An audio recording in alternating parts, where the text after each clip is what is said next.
The South African Institute of Taxation held its 12th annual Tax Indaba, focused on navigating the country's spending debt trap. The Institute's CEO, Keith Engel, joined me to unpack some of the critical challenges policymakers face in a heated global and local political climate. Here are those insights. Well, I think the issue is that we move from policy to administration. So the real issue is, and what's difficult in the Indaba is, there's stuff we can talk about as tax, but you can see that from several of the events, is that there are larger forces impacting the tax, right? The issue really is not so much tax, it's the expenditure that drives it.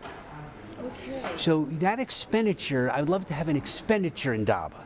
Not sure how to do that. We'd like it to be constructive, but having moved on to that, now the expenditure demands are so high, and you can see everybody's very careful to allude to it, is that what affects practitioners and the revenue service is the pressure for revenue. So the revenue service is a very strong pressure to get more revenue, to double, triple check, to check more, to be more vigorous. And there's a level of vigorousness that makes it difficult because at some point that vigorousness can be perceived as intrusiveness. And there's a desperate need for money. And it's a desperate need of money for the current taxpayers as well as the people who are missing. And that makes it a difficult environment because you've got to get the revenue. That's really where it happens at the end of the day. So, and the question is that sustainable? So what we said is, we're not going to get it from the VAT. We'll have Kieswetter or Johnston pick up the money. Well, at the end of the day, you're putting a lot of pressure on people. And that's going to, and look at the debt collection. Debt collection is another example. We say, okay, let's look at this debt. But if you listen to Johnston closely, as hard as he might, a lot of this debt may no longer be collectible. It might be legitimate, but that debt may be so old or the people simply unable to pay it, and yet they can't write it off. So what we're doing is pushing a little extra pressure on the system to the point where it's making a very tense environment. And so what our members are facing is far more verifications, far more audits. And sometimes they're being doubled and triple checked because that's what we need. And people say, there comes a point, man, you got to trust me a little. But in an environment where the revenue is becoming so desperate, that trust is falling out. And the second thing is the members are facing the reverse problem. A lot of people can't afford to pay. Yeah. So you see a growing number of people say, I owe the money, but I just can't pay you. Yeah. So you can set any rates you want, but economically, people need to feed their families, they need to go to work, they need to live in the house, they need to do the basics. We're in a stage in our economy now where, people aren't just giving up their vacations anymore and their luxuries. I don't know how you feel, but when you're checking basic groceries, you didn't become a professional to worry whether I should go to one store or another. Exactly. I actually read an article the other day that said Johannesburg is the most expensive city when it comes to groceries, and I can actually feel it. And actually, as we're talking about those pressures, you talk about the pressure on revenue, the pressure on expenditure. It's really pressure from all sides. At this point, what can you highlight then about our fiscal strategy? Is it reading the room? Well, the fiscal strategy, to be honest with you, is quite good. Even the VAT decision, while a lot of people can object to it, if you're going to change a tax system and get the money you need, the most efficient and effective is the VAT. And the arguments about the poor, in my mind, are overstated. Ultimately, it hurts the middle class more. But be that as it may, the problem is that you're getting more and more desperate for revenue sources. So the only real avenue left is the revenue service. And revenue service, to be honest with you, is operating relatively well. Now, a lot of people like to say that the revenue service does this and they do that. Look, no revenue service is perfect. But if you look around the world, the revenue service there is much better than many. It really is. Yes, there are problems across the board, but the difficulty, what the government has decided is you can get it through using SARS. The problem is you're still pulling money out of the economy. Now you're pulling it for a fair group. The guy who's never paid, they're referring to the rich luxury guy living in the luxury state and it's missing. That, at least people are on board with emotionally. But still, you're taking more and more money, and money that we don't have. And that, when the cheese gets smaller, the rats start to fight. And even though I must say we have a bunch of friendly rats around, at the end of the day, the bottom line is the cheese is getting tighter. And we simply don't have the money. And the problem is the government itself, the other parts of the government are not coming to the party. Yeah, it's actually quite an interesting note that you highlight, that when the cheese gets smaller, the rats start to fight. And we've seen a lot of fighting also on the political front, because things have changed. So what's your view on how the political dynamics then have shifted the budget and the budgetary process as well? Well, I guess we're going to talk about it in here. The budgetary process is better, in a sense. Look, we had a good budget process. We always followed form, and I worked under some very good ministers where we really tried, when we issued legislation, we really listened and we really heard. There was a lot there. But the budget process itself has never been subject to interrogation. Until now.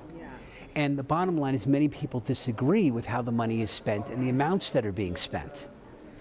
And there's a great frustration there. And a lot of times people are taking that on the revenue service. But now we have a budget process where for the first time it's going to be a bit accountable. And frankly, we should always have some multiple parties. No one party should be so dominant that they can just get what they want whenever they want. Whether it's the ANC, the DE, DA, the EFF, once one party starts to operate in impunity, there's no more accountability. And that's the thing that this country is lacking, is our democracy accountable? Now, to be fair to South Africa, 25 years when I came, democracies were working better.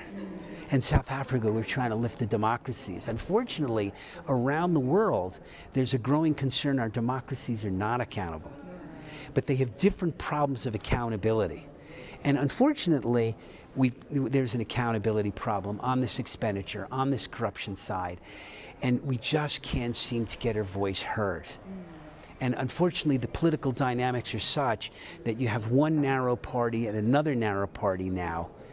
And I'm very afraid that the middle isn't being heard. And I always say this, Keith, that in terms of taxpayer behavior, SARS is always talking about this, that not everybody is forthcoming in terms of their tax responsibilities, and it's a culture that they're trying to change.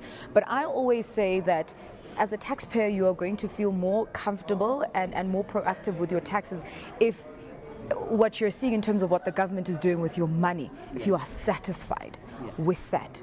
You spoke about expenditure pressures. Do we have the right priorities as the South African government in terms of where the SARS money is being spent? Yeah, and I think that's where the big debate is. And the difficulty is there's a lack of trust, that there's a feeling that the narrow interests have taken over. So, we cannot continue on this trajectory of more and more spending. It's simply unsustainable. Yes, there might be a lot of good projects, but the economy can't handle it. And yes, the revenue service can find new pockets of revenue, and some of them are legit and we need to go after them. But there comes a point you're taking too much. We are very heavily taxed. Now, whatever you say is we have a very small base carrying a very large amount. And people like yourself. My question is, who's representing you? Who really is representing you? And the taxpayers, the middle class, we're talking about the middle, the lower middle, the working class is getting squeezed very hard. And government wants to do this, and it wants to do that, and wants to do these other things. Now, there are two issues there. One, should we do all these things? Do you want a state that does so much? Two, even if you do want it, are we capable?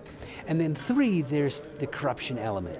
And so the concern that I had with the budget before, and I don't believe it's a problem with the Minister of Finance or with the Revenue Service. The Revenue Service and the Minister of Finance, for the last 25 years since I've been here, has consistently been trying to compensate for the weaknesses elsewhere in government.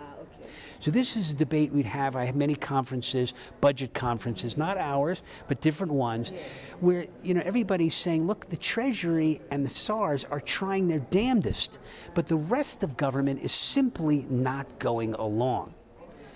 And so this problem is so now you say to yourself, well, if the rest of government is not going along, the Revenue Service can be as honest and as nice, and they're trying, and yes, they make mistakes, but at the end of the day, where's my money going to? I'm not happy. Now, there's always issues of unhappy in the United States. Well, I don't want your cause, you don't want my cause. But there's a growing feeling that this is nobody's cause. And this problem means then for the Revenue Service, well, yeah, I know that you're a nice guy, in Keyswetter and Johnston, you're good people, but you're still collecting for things I don't believe in. And two, I don't have the money. I don't have the money. And so, to some extent, you could say that, yeah, they're doing, people have to comply and all of that, and that's all the Revenue Service can do. But the rates are too high for the middle class and the lower middle. So if you're, the 45% rate really kicks in at a middle class level. It's not kicking, 45% should be kicking in 2.5 or 3 million. The second thing is we keep forgetting about the lower middle. Hitting them at 30 to 38, that's too much. If you look at people worrying, and then look at the fuel levy. I mean, people can see it in isolated ways. So now here you are, yeah, I know I have a legal obligation to pay it, but I'm trying to survive, and you're cutting into my lifetime money now. Now you're asking me to give up things for my children. You're now telling me, what am I supposed to do here? I'm not asking for a lot of luxuries. I've got rid of all these luxuries. I've streamlined as much as I can. How old can our clothes get? We go shopping for discounts wherever we go. There's a point that we need clothes. There's a point we need food. So what's happening is if there's a problem on government side, it's that expenditure side. And yes, on the private side, there are people who are playing games. I think most of the games are evasion now. I think there was some discussion about avoidance in earlier days. They've sophisticated lawyers doing this and that. And yes, there is still some of that at the high end. But frankly, most of those have been killed.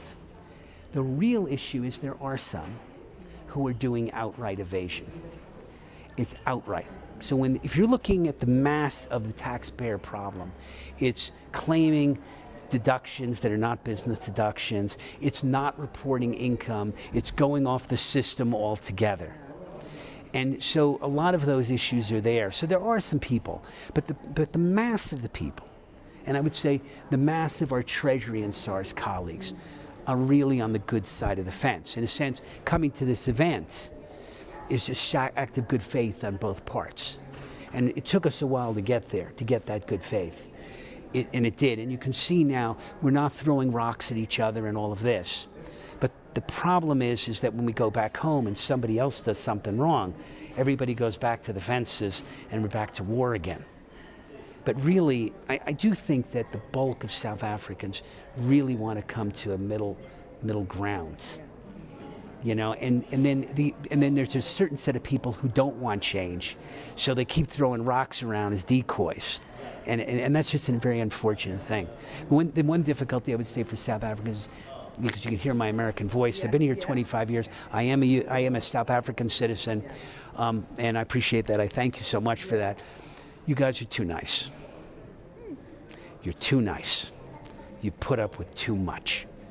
And the bottom line is, somebody's got to be accountable at this point. We don't want them killed. We just want them to get out of the way. That was Keith Engel, CEO of the South African Institute of Taxation.